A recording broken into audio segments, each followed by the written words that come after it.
আর কোনো হামলা হলে এবার বেসামরিক ইসরায়েলিদের রক্ষা নেই, হুঙ্কার তেহরানের। মধ্যপ্রাচ্যে মার্কিনীদের জন্য রেড অ্যালার্ট।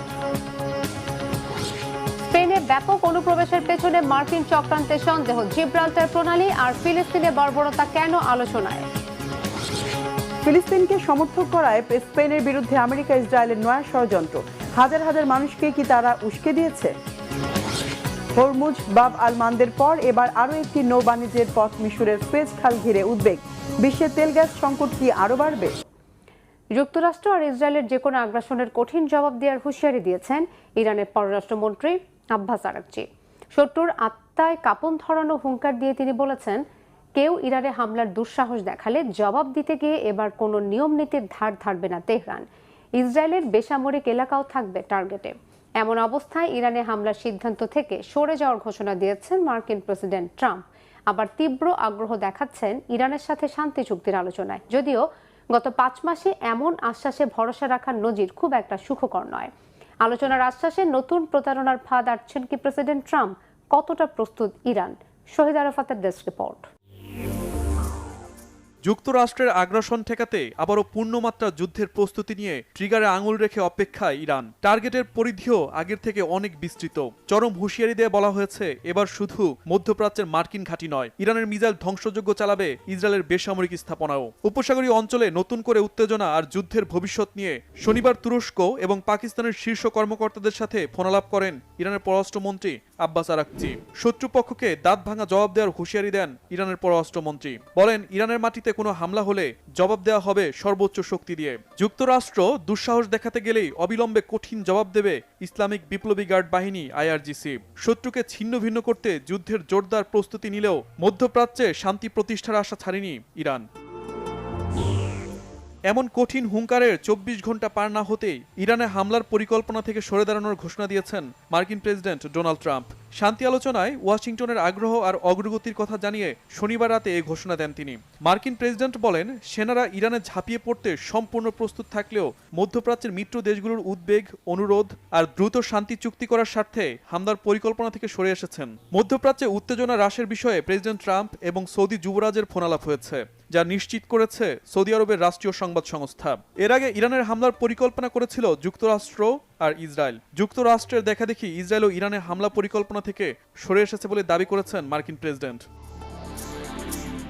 এমন পরিস্থিতিতে প্রশ্ন উঠেছে, যুদ্ধবিরতি নাকি নতুন করে প্রতারণার কৌশল বাস্তবায়ন করছেন প্রেসিডেন্ট ট্রাম্প। 2 দফায় পূর্ণমাত্রার যুদ্ধের মধ্যেই মার্কিন প্রেসিডেন্ট ট্রাম্প অন্তত 40 বার শান্তি চুক্তির সম্ভাবনার কথা সামনে এনেছেন, কিন্তু একবারও প্রতিশ্রুতি রাখেননি, যা চরম মিথ্যাচারের নজির ভেঙেছে অনেক আগেই। বিশ্লেষকরা বলছেন, চুক্তি না হামলা, কোনটি বেছে নেবেন এই রিপাবলিকান নেতা? এই প্রশ্নে দোদুল্যমান এক অবস্থার মধ্য দিয়ে যাচ্ছে ট্রাম্প প্রশাসন। প্রেসিডেন্ট ট্রাম্পের ধারণা ছিল, হামলার ভয় দেখে ইরানকে চাপে রেখে পরমাণু, হরমুজ প্রণালী সহ অন্যান্য বিষয়ে দাবি দেওয়া আদায় করা খুব সহজ হবে। কিন্তু ইরানের অপ্রত্যাশিত বিরচিত প্রত্যাঘাতে চোখে সর্ষে ফুল দেখার দশা হয়েছে আমেরিকার। ইরানকে দমিয়ে রাখার সক্ষমতা যে যুক্তরাষ্ট্রের আর নেই, তা বিশ্ববাসীর কাছে খুব লজ্জাজনকভাবে খোলাসা হয়ে গেছে বলে মত বিশ্লেষকদের। ইরানের কৌশলী সামরিক বাহিনীর পাশাপাশি হুথি, হামাস, হিজবুল্লার মতো প্রক্সি গোষ্ঠীগুলো মধ্যপ্রাচ্যে তেহরানের অবস্থান আরও শক্তিশালী করেছে বলে মত বিশ্লেষকদের। সম্প্রতি লোহিত সাগরে সৌদি আরবের বিরুদ্ধে হুথিদের অবস্থান, ইসরায়েলের বিরুদ্ধে হিজবুল্লাহ গোষ্ঠীর চাপ একটি নতুন রণাঙ্গনের জন্ম দিয়েছে, যা মধ্যপ্রাচ্যের পরিস্থিতিকে যেমন উত্তপ্ত করে তুলেছে, তেমনি ইরানকে আরও সাহসী ও আত্মবিশ্বাসী করেছে। ফিলিস্তিনের স্বাধীনতাকামী সশস্ত্র গোষ্ঠী হামাস অস্ত্র সমর্পণে রাজি হলেও শর্ত অনুযায়ী ইসরায়েল কি গাজা ভূখণ্ড থেকে সেনা প্রত্যাহার করে নিবে? এমন প্রশ্ন আর সন্দেহ দেখা দিয়েছে ইসরায়েলের কট্টর ডানপন্থী জাতীয় নিরাপত্তা বিষয়ক মন্ত্রী ইতামার বেন গভির নয়া চুক্তিকে অগ্রহণযোগ্য বলে আখ্যা দেওয়ার পর। চুক্তি অনুযায়ী হামাস অস্ত্র জমা দেওয়ার বিপরীতে ইসরায়েলকে গাজা থেকে সেনা সরিয়ে নেওয়ার পাশাপাশি ভূখণ্ডটি প্রশাসনিক ক্ষমতা ফিলিস্তিনি প্রশাসনের কাছে ছেড়ে দিতে হবে। তবে গাজা থেকে পুরোপুরি সেনা সরিয়ে নেওয়াটা ইসরায়েলের প্রধানমন্ত্রী বেনিয়ামিন নেতানিয়াহুর জন্য সহজ সিদ্ধান্ত হবে না বলে মনে করছেন বিশ্লেষকরা। শহীদ আরাফাতের ডেস্ক রিপোর্ট। ফিলিস্তিনের গাজা থেকে সেনা প্রত্যাহার করবে ইসরায়েলি সরকার, এমনকি ফিলিস্তিনি কর্তৃপক্ষের কাছে ক্ষমতা হস্তান্তর করবে ইসরায়েল। অবশ্য এই দুটি শর্তের বিনিময়ে ফিলিস্তিনের স্বাধীনতাকামী সংগঠন হামাসকে অস্ত্র সমর্পণ করতে হবে। গাজার বোর্ড অব পিসের নতুন চুক্তিতে এমনই এক রূপরেখা রয়েছে। তবে ফিলিস্তিনের পশ্চিম তীরের পাশাপাশি গাজায় নতুন করে ধ্বংসযজ্ঞ চালাচ্ছে ইসরায়েলি বাহিনী। ইসরায়েলি সরকার এ বিষয়ে আনুষ্ঠানিক কোনো বিবৃতি না দিলেও দেশটির কর্মকর্তারা সেনা প্রত্যাহারের ব্যাপারে বিরোধিতা করছে। আর এতেই প্রশ্ন উঠেছে, আদৌ কি গাজা থেকে সেনা প্রত্যাহার করবে ইসরায়েল? ইসরায়েল এই চুক্তিতে খুবই সন্তুষ্ট। মার্কিন প্রেসিডেন্ট ডোনাল্ড ট্রাম্পের এমন দাবির পর চুক্তিটি অগ্রহণযোগ্য বলে আখ্যা দিয়েছেন ইসরায়েলের কট্টর ডানপন্থী জাতীয় নিরাপত্তা বিষয়ক মন্ত্রী ইতামার বেন গভির। তিনি গাজায় সামরিক অভিযান অব্যাহত রাখা এবং ফিলিস্তিনিদের এলাকা ছাড়তে উৎসাহিত করার পক্ষে মত দেন। এছাড়া এক জ্যেষ্ঠ ইসরায়েলি কর্মকর্তা জানিয়েছেন, হামাসের প্রকৃত কার্যকর নিরস্ত্রীকরণ ছাড়া গাজা থেকে ইসরায়েলি বাহিনীর পিছু হটার কোনো সুযোগ নেই। হামাস অবশ্য জানিয়েছে, নিরস্ত্রীকরণ চুক্তি বাস্তবায়নের প্রথম ধাপ হলো ফিলিস্তিনি হত্যা বন্ধ করার ব্যাপারে ইসরায়েলের অঙ্গীকার। এমনকি গাজা থেকে ইসরায়েলি বাহিনীর পূর্ণ প্রত্যাহার এবং দ্রুত পুনর্গঠন কাজ শুরু না হলে ভারী অস্ত্র জমা দেওয়ার প্রশ্ন আসে না বলে স্পষ্ট জানিয়েছে হামাস। পশ্চিম তীর এবং গাজায় হত্যাযজ্ঞ অব্যাহত রেখে চুক্তির বাস্তবায়ন এরই মধ্যে জটিল করে ফেলেছে ইসরায়েল। এক জরিপ অনুযায়ী ইসরায়েলিদের বড় অংশ গাজা থেকে সেনা প্রত্যাহার বা পুনর্নির্মাণের পদক্ষেপকে নেতিবাচক দৃষ্টিতে দেখছে।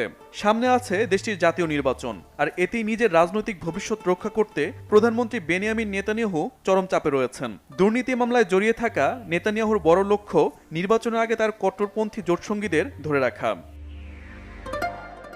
বিশ্লেষকদের মতে, নেতানিয়াহু একদিকে মার্কিন যুক্তরাষ্ট্রের প্রেসিডেন্ট ট্রাম্পকে ক্ষুব্ধ করতে চান না, অন্যদিকে নিজ দেশের ডানপন্থী ভোটার ও জোটসঙ্গীদেরও ক্ষুব্ধ করতে চান না। ফলে তিনি হয়তো বড় ধরনের সেনা না সরিয়ে আংশিক বা প্রতীকী কিছু পদক্ষেপ দেখাতে পারেন। সেই বাস্তবায়ন নিয়েও অনেক বিশ্লেষক সংশয় প্রকাশ করেছেন। ফলে গাজা থেকে ইসরায়েলি সেনা প্রত্যাহারের বাস্তবতা নিয়ে গভীর অনিশ্চয়তা রয়ে গেছে। সমুদ্র পাড়ি দিয়ে মরক্কো থেকে স্পেনে হাজার হাজার অভিবাসীর অনুপ্রবেশকে নিছক মানবিক সংকট বলতে নারাজ আন্তর্জাতিক বিশ্লেষকরা। তাদের ধারণা, এর পেছনে আছে বিশ্বের আরেক গুরুত্বপূর্ণ নৌপথ জিব্রাল্টার প্রণালীর নিয়ন্ত্রণের বিষয়। এখানেও কলকাঠি নাড়ছে আমেরিকা। আলোচনায় উঠে আসছে স্পেন সরকারের সাথে ট্রাম্প প্রশাসনের সম্পর্কের তিক্ততা। হরমুজ প্রণালীর নিয়ন্ত্রণ নিতে ব্যর্থ হয়েছে কি জিব্রাল্টার দিকে নজর ওয়াশিংটনের? হাফিজুল ইসলামের ডেস্ক রিপোর্টে বিস্তারিত। ঐতিহাসিক জিব্রাল্টার প্রণালীর দখল নিতে পর্দার আড়াল থেকে কলকাঠি নাড়ছে যুক্তরাষ্ট্র। স্পেনের উপর চাপ বাড়াতে সীমান্তে অভিবাসী সংকট উস্কে দিচ্ছে ওয়াশিংটন। আন্তর্জাতিক মহলে ঘুরছে এমন গুঞ্জন, মরক্কোর উত্তর উপকূল থেকে বিপুল জনস্রোত ইউরোপের ভূখণ্ডে ঢোকার ঘটনায় প্রশ্ন উঠেছে, কেন হঠাৎ স্পেন সীমান্তে এত ভিড় তৈরি হলো? প্রথম দেখায় বিষয়টিকে মানবিক সংকট মনে হলেও অনেক বিশ্লেষকের ধারণা, এর পেছনে হাত রয়েছে ট্রাম্প প্রশাসনের। স্পেনের কাছ থেকে একের পর এক কূটনৈতিক ধাক্কার প্রতিশোধ নিচ্ছে যুক্তরাষ্ট্র। সামনে আসছে এমন সমালোচনাও। প্রশ্ন উঠছে, সীমান্তে অশান্তির আগুন লাগিয়ে আসলেই কি স্পেনকে বেকায়দায় ফেলতে চায় ওয়াশিংটন? আন্তর্জাতিক বিশ্লেষকদের একটি অংশের ধারণা, স্পেনের উপর রাজনৈতিক চাপ বাড়াতেই সীমান্তে উত্তেজনা তৈরি করা হচ্ছে। আর এর পেছনে হাত রয়েছে মার্কিন সরকারের। সাম্প্রতিক বছরগুলোতে নেটোতে প্রতিরক্ষা ব্যয় বাড়ানোর মার্কিন দাবির বিরুদ্ধে স্পেনের প্রকাশ্যে আপত্তি, ইরান ইস্যুতে ওয়াশিংটনের বিরোধিতা করা এবং মার্কিন হামলায় সহযোগিতা দিতে অস্বীকৃতি জানানোর মতো বিভিন্ন কারণে ক্রমেই তিক্ত হয়ে ওঠে দুই দেশের সম্পর্ক।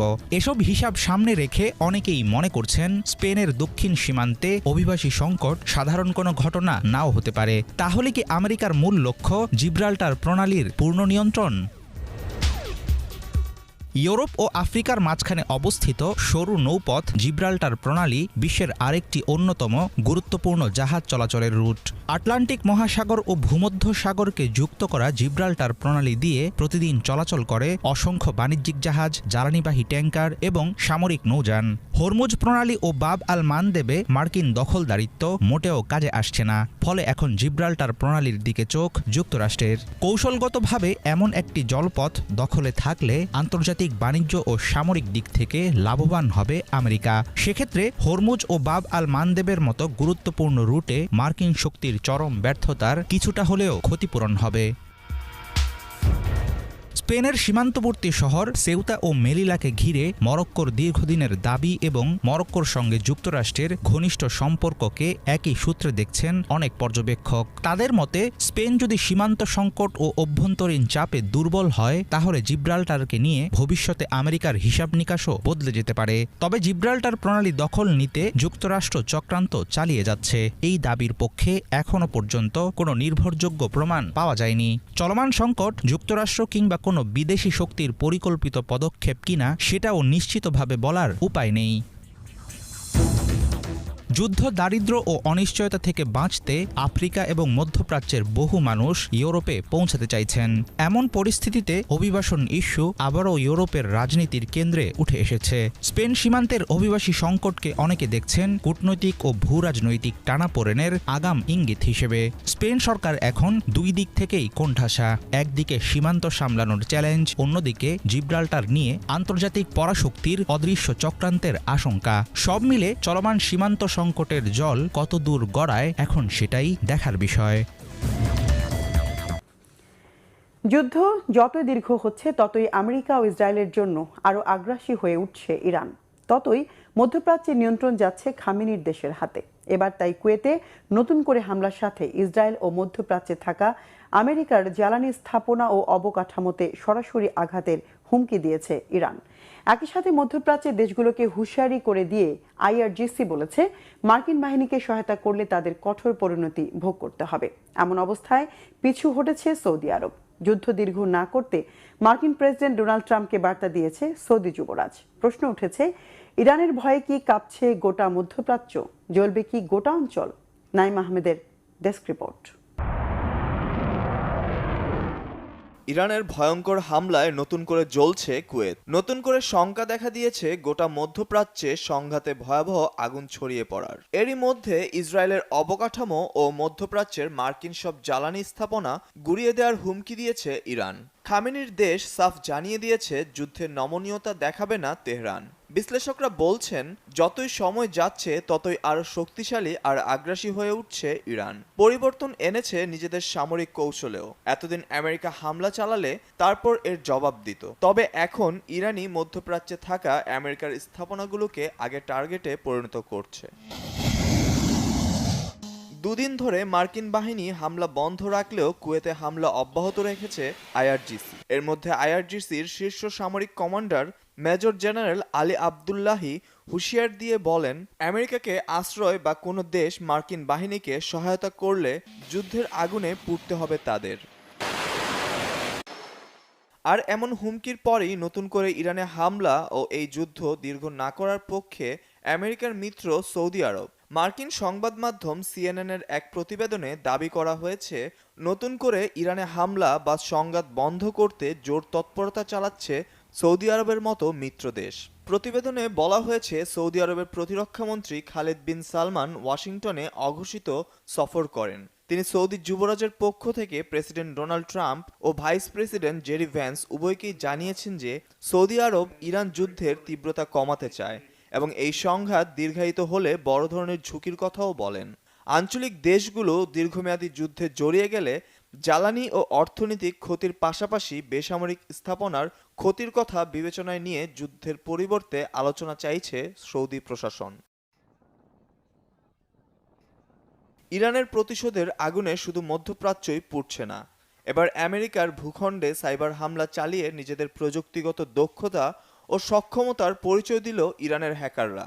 একযোগে আমেরিকার 60টি অঙ্গরাজ্যের পানি শোধনাগারে সাইবার হামলা চালিয়েছে হ্যাকাররা। সাইবার হামলার মাধ্যমে ইন্টারনেট সংযুক্ত কন্ট্রোল ডিভাইস বা পিএলসির আইপি ও পাসওয়ার্ড পরিবর্তন করে পানি সরবরাহে বিঘ্ন ঘটায় তারা। প্রশ্ন উঠেছে, এত উন্নত প্রযুক্তির আমেরিকায় কিভাবে হামলা চালালো ইরান?